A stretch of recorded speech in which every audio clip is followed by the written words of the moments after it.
firma qilib ochib ishlatolmaganman. O'sha paytda bilim bo'lmagan ekan.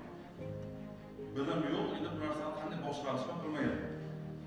Va u firmani yopib, asta-sekin mana shu ishlar izlanib, hozirgi kunda o'sha Norbekov darslaridan keyin esladim, mana shu firmani yuritolmaganman deb darsdan qaytib kelgandan keyin bir hafta shu narsani arizalab keldim.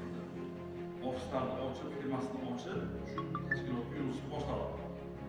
Endi bizlarga ustozlardan bilim kerak. Endi o'zim bilaman degan narsa bunaqa narsa, chunki men o'zim hayotimda ko'rdim. O'sha ustozchilik qilgan paytimda ham mana shu bilim olish kerak desa, bilim nima kerak, o'zim bilaman degan narsa